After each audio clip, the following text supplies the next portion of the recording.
നമസ്കാരം. മംഗലാപുരത്ത് ഒരു മലയാളി യുവാവിനെ സംഘപരിവാറുകാർ തല്ലിക്കൊന്നിരിക്കുന്നു. വയനാട് പുൽപ്പള്ളി സ്വദേശിയും ഇപ്പോൾ മലപ്പുറത്ത് വേങ്ങരയിൽ താമസക്കാരനുമായ അഷ്റഫിനെയാണ് സംഘപരിവാർ കൂട്ടത്തോടെ തല്ലിക്കൊന്നത്. ക്രിക്കറ്റ് മാച്ചിനിടെ അഷ്റഫ് പാകിസ്ഥാൻ സിന്ദാബാദ് എന്ന് മുദ്രാവാക്യം വിളിച്ചുവെന്നാണ് അവരുടെ ആരോപണം. പോലീസിന്റെ FIRലും ഇത് രേഖപ്പെടുത്തിയിട്ടുണ്ട്. പക്ഷേ മാനസിക ദൗർബല്യമുള്ള ആളായിരുന്നു അഷ്റഫ്. ബന്ധുക്കൾ അത് സ്ഥിരീകരിക്കുന്നുണ്ട്. അങ്ങനെ ഒരാൾ പാകിസ്ഥാൻ സിന്ദാബാദ് എന്ന് വിളിച്ചാൽ എന്താണ് അതിന് അർത്ഥം? ഒന്നത്. രണ്ടാമത്തെ കാര്യം, ഒരാൾ പാകിസ്ഥാൻ സിന്ദാബാദ് എന്ന് വിളിച്ചാൽ തല്ലിക്കൊല്ലണമെങ്കിൽ യഥാർത്ഥത്തിൽ ഈ കൊല്ലുന്നവരുടെ മാനസികാവസ്ഥ കഴിഞ്ഞ ദിവസം പഹൽഗാമിൽ മതം നോക്കി വെടിവെച്ചു കൊന്നവരുടേതിൽ നിന്ന് എങ്ങനെ വ്യത്യാസപ്പെടുന്നു? തീവ്രവാദികളുടെ അല്ലെങ്കിൽ ഭീകരരുടെ അതേ മാനസികാവസ്ഥ പുലർത്തുന്ന ആളുകൾക്കല്ലാതെ ഇങ്ങനെ ചെയ്യാൻ സാധിക്കുമോ? രണ്ടാമത്തെ കാര്യം, ഇതല്ലാത്ത റിപ്പോർട്ടുകളുണ്ട്. ഇങ്ങനെ പാകിസ്ഥാൻ സിന്ദാബാദ് എന്ന മുദ്രാവാക്യം വിളിച്ചതായി ആരും പറയുന്നില്ല എന്നും, എന്നാൽ ആ ക്രിക്കറ്റ് മാച്ചിനിടെ അവിടെ ഇരുന്ന വെള്ളമെടുത്ത് കുടിച്ചതാണ് അഷ്റഫിനെ തല്ലിക്കൊല്ലാൻ കാരണമായതെന്നും പറയുന്നവരുമുണ്ട്. അങ്ങനെയും റിപ്പോർട്ടുകളുണ്ട്. പക്ഷേ പോലീസിന്റെ അന്വേഷണം നടക്കട്ടെ. അക്കാര്യത്തിൽ ഒന്നാമതായി, ഇനി എന്ത് കുറ്റകൃത്യം ചെയ്തിട്ടാണെങ്കിലും അഷ്റഫിനെ തല്ലിക്കൊല്ലുക എന്നത് ആൾക്കൂട്ട മർദ്ദനത്തിനും ആൾക്കൂട്ട കൊലപാതകത്തിനും ഇരയാക്കുക എന്നത് അങ്ങേയറ്റം ഹീനമായ പ്രവൃത്തിയാണെന്ന് തിരിച്ചറിയുക എന്നതാണ്, നിയമപരമായി അങ്ങേയറ്റം ശിക്ഷയർഹിക്കുന്ന കുറ്റമാണ് എന്ന് തിരിച്ചറിയുക എന്നതാണ് കർണാടകത്തിലെ കോൺഗ്രസ് നേതൃത്വത്തിലുള്ള സർക്കാർ ഇപ്പോൾ ചെയ്യേണ്ടത് എന്ന് പറയേണ്ടി വരും. അതേസമയം ആൾക്കൂട്ട കൊലപാതകങ്ങൾ സംഘപരിവാറിനെ സംബന്ധിച്ചിടത്തോളം എത്ര നിസ്സാരമാണ് എന്നുകൂടി നമ്മൾ ഈ ഘട്ടത്തിൽ പരിശോധിക്കേണ്ടി വരും. കഴിഞ്ഞ 10 വർഷത്തിനിടയിൽ, അതിലേറെ വർഷത്തിനിടയിൽ, ഇപ്പോൾ 11 വർഷത്തോളമായിരിക്കുന്നു, എത്രയധികം ആൾക്കൂട്ട കൊലപാതകങ്ങൾ സംഘപരിവാറിൻ്റെ നേതൃത്വത്തിൽ ഇവിടെ അരങ്ങേറി എന്ന് നമുക്ക് പരിശോധിക്കണം. അതിൽ ഏറെയും എന്നുവെച്ചാൽ നമ്മൾക്കറിയാവുന്നിടത്തോളം മുഴുവനായും തന്നെ ന്യൂനപക്ഷങ്ങൾ തന്നെയാണ്, പ്രത്യേകിച്ച് മുസ്ലിങ്ങളാണ് അതിന് ഇരയായിട്ടുള്ളത്. എല്ലാവരും തന്നെ ഏറ്റവും ആദ്യം ഓർക്കുന്ന ഒരു കാര്യം, 2015, അതായത് നരേന്ദ്രമോദി പ്രധാനമന്ത്രിയായി ചുമതലയേറ്റതിന് 1 വർഷം ആകുമ്പോൾ മുഹമ്മദ് അഖ്ലാഖ് പശുക്കടത്ത് ആരോപിക്കപ്പെട്ട് കൂട്ടമർദ്ദനത്തിനും കൊലപാതകത്തിനും ഇരയായ ആൾ അഖ്ലാഖിനെയാണ് നമ്മൾ ആദ്യം ഓർക്കുക. എന്നാൽ അഖ്ലാഖിൻ്റെ കാര്യത്തിൽ പിന്നീട് സംഭവിച്ചത് എന്താണ്? അഖ്ലാഖിൻ്റെ കൊലയാളികളെ പിടികൂടി. രവീൻ സിസോദിയ എന്ന പ്രതി ജയിലിൽ മരിക്കുന്നു. മരിച്ച് രവീൻ സിസോദിയയുടെ മൃതദേഹം ഏറ്റുവാങ്ങുന്നത് ആരാണ്? കേന്ദ്രമന്ത്രി മഹേഷ് ശർമ്മ ഉൾപ്പെടുന്ന ഒരു സംഘപരിവാർ സംഘമാണ്. സിസോദിയയുടെ മൃതദേഹം ത്രിവർണ പതാകയിൽ, അതായത് ദേശീയ പതാകയിൽ പൊതിഞ്ഞാണ് അവിടെ നിന്ന് ഏറ്റുവാങ്ങിയത് എന്നതാണ് നമ്മൾ അറിയേണ്ടത്. അത് ഇന്ത്യ അംഗീകരിച്ചിട്ടുള്ള 2002 പതാക നിയമത്തിൻ്റെ സമ്പൂർണമായ ലംഘനമായിരുന്നു. കേന്ദ്രമന്ത്രിയുടെ സാന്നിധ്യത്തിൽ അങ്ങനെയൊരു നിയമലംഘനത്തോടു കൂടിയാണ് അന്ന് അഖ്ലാഖ് വധക്കേസിലെ പ്രതിയുടെ മൃതദേഹം ഏറ്റുവാങ്ങുന്നത്. അതേസമയം അഖ്ലാഖ് വധക്കേസിലെ മറ്റൊരു പ്രതിയായ രൂപേന്ദ്ര റാണയ്ക്ക് UP നവനിർമ്മാൺ സേന എന്നുവെച്ചാൽ സംഘപരിവാറിൻ്റെ അനേകം ചെറിയ ചെറിയ സംഘടനകളിൽപ്പെട്ട വിദൂരമായ ബന്ധങ്ങൾ മാത്രം സൂക്ഷിച്ചുകൊണ്ട് സ്വതന്ത്രമായി പ്രവർത്തിക്കുന്നുവെന്ന് അവകാശപ്പെടുകയൊക്കെ ചെയ്യുന്ന ചില സംഘടനകൾ, ചെറു സംഘടനകളുണ്ട്. അത്തരത്തിൽ ഉള്ള ഒരു സംഘടനയായ UP നവനിർമ്മാൺ സേന ഈ പ്രതിക്ക് 2019 ലോക്സഭയിലേക്ക് മത്സരിക്കാനുള്ള ടിക്കറ്റ് നൽകി അദ്ദേഹത്തെ അവാർഡ് ചെയ്തു എന്നുള്ളതാണ്. ഇത് അഖ്ലാഖ് വധക്കേസിൻ്റെ ചരിത്രം. എന്നാൽ നമ്മൾ ഓർക്കേണ്ടത്, അതിനുശേഷം ഈ പശുക്കടത്ത് ആരോപിച്ച് ഇന്ത്യയിൽ നടന്നിട്ടുള്ള കൊലപാതകങ്ങളിൽ അഖ്ലാഖിൽ മാത്രം ഒതുങ്ങി നിൽക്കുന്നതാണ് നമ്മുടെ ഓർമ്മ. എത്രയെത്ര സംഭവങ്ങൾ അതിനുശേഷം ആൾക്കൂട്ട കൊലപാതകങ്ങളായി വന്നിട്ടുണ്ട് എന്നുകൂടി നമ്മൾ ഓർക്കണം. 2017 ഡിസംബർ 6 ബാബറി മസ്ജിദ് തകർക്കപ്പെട്ടതിൻ്റെ 25ാം വാർഷിക ദിനത്തിൽ രാജസ്ഥാനിലെ രാജ്സമന്ദിൽ അഫ്രാസുൾ എന്ന യുവാവ് ആൾക്കൂട്ട മർദ്ദനത്തിന് ഇരയായി മരിച്ചു. ഈ കേസിലെ പ്രതിയെ എങ്ങനെയാണ് സംഘപരിവാർ കൈകാര്യം ചെയ്തത്, എങ്ങനെയാണ് സംഘപരിവാറിന് ഇതിൽ ഉണ്ടാകുന്ന ബന്ധം എന്നുകൂടിയാണ് ഞാൻ പറഞ്ഞു വരുന്നത്. ഈ കേസിലെ പ്രതിയെ പോലീസ് അറസ്റ്റ് ചെയ്തപ്പോൾ, ജയിലിലടച്ചപ്പോൾ 500ഓളം പേർ പ്രകടനം നടത്തി അദ്ദേഹത്തിന് അഭിവാദ്യം വിളിച്ചുകൊണ്ട്. മാത്രവുമല്ല, അദ്ദേഹത്തിൻ്റെ കേസ് നടത്തിപ്പിന് വേണ്ടി 3 ലക്ഷം രൂപ പ്രാദേശികമായി പിരിച്ചെടുത്തു. നിരവധി റാലികൾ നടത്തി.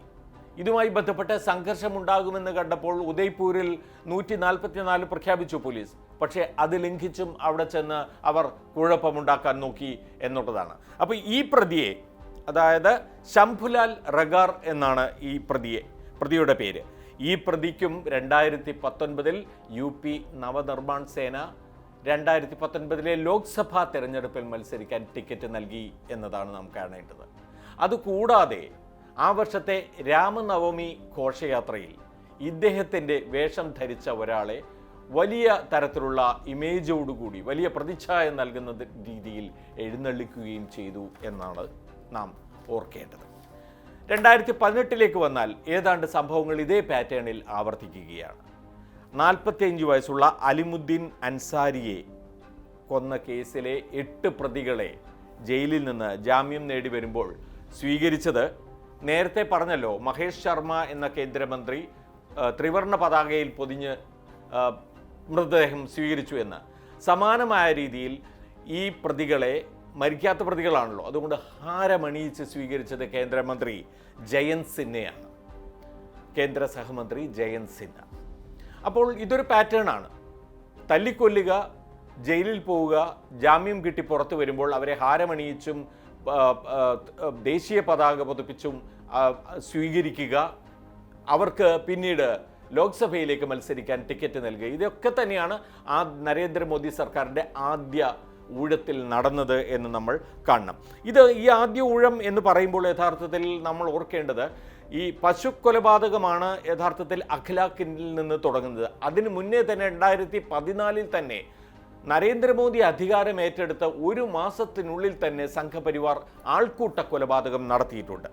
അത് മുഹ്സിൻ ഷെയ്ഖ് എന്ന യുവാവിനെയാണ് ഹിന്ദുരാഷ്ട്ര സേന 21 ഹിന്ദുരാഷ്ട്ര സേനാ പ്രവർത്തകർ ചേർന്ന് പള്ളിയിൽ നിന്ന് ഇറങ്ങി വരുന്ന സമയത്ത്, പ്രാർത്ഥന കഴിഞ്ഞ് ഇറങ്ങി വരുന്ന സമയത്ത് കൊലപ്പെടുത്തിയത് പൂനെയിൽ 2014 മെയ്യിൽ. ഇത് ആദ്യഘട്ടത്തിലെ, അതായത് പ്രധാനമന്ത്രി നരേന്ദ്രമോദിയുടെ 1ാം ഊഴത്തിലെ ആദ്യത്തെ ആൾക്കൂട്ട കൊലപാതകമായിരുന്നുവെങ്കിൽ 2019 അദ്ദേഹം വീണ്ടും അധികാരത്തിലെത്തുമ്പോൾ ആ മാസം, അത് കഴിഞ്ഞതിൻ്റെ തൊട്ടടുത്ത മാസം ജൂണിൽ സമാനമായ മറ്റൊരു ആൾക്കൂട്ട കൊലപാതകം കൂടി അരങ്ങേറിയിട്ടുണ്ട്. തബ്രേസ് അൻസാരി എന്ന ജാർഖണ്ഡിലെ യുവാവ്, ഇദ്ദേഹത്തെ മർദ്ദിച്ച് അവശനാക്കി ഇടുകയും പിന്നീട് പോലീസ് വന്ന് പോലീസ് സ്റ്റേഷനിലേക്ക് കൊണ്ടുപോവുകയുമാണ് ചെയ്തത്. അതായത് അങ്ങേയറ്റം പരിക്കേറ്റ തബ്രസിനെ ഹോസ്പിറ്റലിൽ എത്തിക്കാനോ ചികിത്സ നൽകാനോ അല്ല പോലീസ് തയ്യാറായത്. മോഷണക്കുറ്റമാണ് തബ്രസിൻ്റെ പേരിൽ ആരോപിച്ചിരുന്നത്. ആ മോഷണക്കുറ്റത്തിന് അറസ്റ്റ് ചെയ്യാനും നിയമ നടപടികളിലേക്കുമായി തബ്രേസിനെ പോലീസ് സ്റ്റേഷനിലേക്കാണ് കൊണ്ടുവന്നത്. അവിടെ വച്ച് തബ്രേസ് മരിച്ചു. അപ്പോൾ ഈ കേസിലെ ശിക്ഷ വിധിക്കുന്നത് 2023 2019 കഴിഞ്ഞ് അത്രയധികം കാത്തു നിന്നിട്ടാണ് ഈ കേസിൽ ശിക്ഷയുണ്ടാകുന്നത്. ഇതിലെല്ലാം നമ്മൾ കാണേണ്ട ഒരു കാര്യം, ഈ പ്രതികൾക്ക് മുഴുവൻ വൈകാതെ തന്നെ ജാമ്യത്തിൽ ഇറങ്ങാൻ കഴിയുന്നു എന്നതുകൂടിയാണ്. അതുകൊണ്ട് തന്നെ ഇത്തരം കുറ്റകൃത്യങ്ങളിൽ ഏർപ്പെടുന്നവർക്ക് ഒന്നും തന്നെ നഷ്ടപ്പെടാനില്ല. അവർ ആഗ്രഹിക്കുന്ന തരത്തിലുള്ള കാര്യം നടക്കുന്നു, അത് കഴിഞ്ഞ് കുറച്ചുനാൾ ജയിലിൽ കഴിയേണ്ടി വരുന്നു, പുറത്തു വരുന്നു, പിന്നീട് ശിക്ഷ അല്ലെങ്കിൽ ആ കേസിലെ വിചാരണ നീണ്ടുപോകുന്നു. എപ്പോൾ വേണമെങ്കിലും ആകാം, അത് വന്നാൽ തന്നെ അത് ചോദ്യം ചെയ്യപ്പെടാവുന്ന നിലയിലുമായിരിക്കും. അപ്പോൾ അതുകൊണ്ട് എത്ര കാലം വേണമെങ്കിലും അത് നീണ്ടുപോകാവുന്ന ഒരു സാഹചര്യമായിരിക്കും. ഇതിനിടയിൽ അവർക്ക് വേണമെങ്കിൽ ലോക്സഭയിലേക്ക് മത്സരിക്കണമെങ്കിൽ ടിക്കറ്റ് കിട്ടുന്നു. ഘോഷയാത്രകളുടെ ഭാഗമായി അവരുടെ ചിത്രങ്ങൾ ഉയർത്തിപ്പിടിക്കപ്പെടുന്നു. 2020 സെപ്റ്റംബർ 4, അതായത് ഞാൻ പറയുന്നത് 2ാമത്തെ തവണ നരേന്ദ്രമോദി അധികാരത്തിൽ വന്നതിന് ശേഷമുള്ള ഇതുപോലെയുള്ള ആൾക്കൂട്ട കൊലകളാണ്.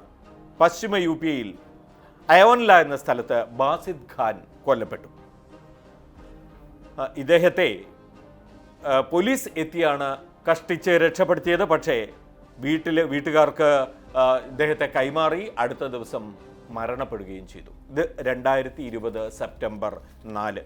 2020 സെപ്റ്റംബറിൽ തന്നെ അഫ്താബ് അലാമിന് നേരെ ഈ ആക്രമണം നടക്കുന്ന ഏതാണ്ട് അതേ സമയത്ത് തന്നെ ഗ്രേറ്റർ നോയിഡയിൽ ജയ് ശ്രീറാം വിളിപ്പിക്കുകയും ആക്രമിക്കുകയും ചെയ്ത് ഒരാൾ കൊല്ലപ്പെടുന്നുണ്ട്, ഒരു ടാക്സി ഡ്രൈവർ. ഇനി 2023 തുടക്കത്തിൽ 2 പേർ കൂടി കൊല്ലപ്പെടുന്നുണ്ട് രാജസ്ഥാനിൽ തന്നെ ആൾക്കൂട്ട കൊലപാതകത്തിൽ. നാസിർ, ജുനൈദ് പശുക്കടത്ത് ആരോപിച്ചായിരുന്നു ഈ 2 പേരെയും കൊലപ്പെടുത്തിയത്. മർദ്ദിക്കപ്പെട്ട് ഏതാണ്ടൊക്കെ അവശരായ ഇവരെ 2 പേരെയും തീ വെച്ച് കൊലപ്പെടുത്തുകയാണ് ചെയ്തത്. സുഹൃത്തുക്കളെ, ഞാൻ പറഞ്ഞു വരുന്നത് ഇത്രയധികം ആൾക്കൂട്ട കൊലപാതകങ്ങൾ നടത്തിയിട്ടുള്ള സംഘപരിവാറിനെ സംബന്ധിച്ചിടത്തോളം മംഗലാപുരത്തേത് അതിൻ്റെ തുടർച്ച മാത്രമാണ്. ഇപ്പോൾ ആരെങ്കിലും ഇതിൻ്റെ കണക്കെടുക്കാൻ നോക്കിക്കഴിഞ്ഞാൽ നമ്മുടെ നാഷണൽ ക്രൈം റെക്കോർഡ്സ് ബ്യൂറോ അവിടെ ഇതിൻ്റെ കണക്കുകൾ പരിശോധിച്ച് നോക്കിയാൽ അവിടെ നമുക്കിതൊന്നും കിട്ടില്ല. മറിച്ച് മറ്റാരെങ്കിലും അത് കണ്ടെത്തി റിപ്പോർട്ട് ചെയ്താൽ മാത്രം. ക്വിൻ്റെ റിപ്പോർട്ട് ചെയ്തതായി അരുന്ധതി റോയ് അവരുടെ പുസ്തകത്തിൽ ആസാദിയിൽ പറയുന്നുണ്ട്. 2015 മുതൽ 2020 വരെ മാത്രം 115 ആൾക്കൂട്ട കൊലപാതകങ്ങൾ ഇന്ത്യയിൽ നടന്നു എന്നാണ്. അപ്പോൾ ഇങ്ങനെ വരുന്ന കണക്കുകൾ മാത്രമേ നമ്മുടെ മുമ്പിലുള്ളൂ. ആ കണക്കുകളുടെ തുടർച്ചയാണ് നമ്മൾ മംഗലാപുരത്തും കണ്ടത്. പാകിസ്ഥാൻ എന്ന് വിളിച്ചാൽ, ഒരു ക്രിക്കറ്റ് മാച്ചിനിടെ പാകിസ്ഥാൻ എന്ന് വിളിച്ചാൽ കൊല്ലപ്പെടും എന്നതാണ് ഇന്ത്യയിലെ അവസ്ഥയെങ്കിൽ നമ്മൾ എന്താണ് ചെയ്യേണ്ടത്? ഇത് എന്തൊക്കെ മുന്നറിയിപ്പുകളാണ് നമുക്ക് നൽകുന്നത്?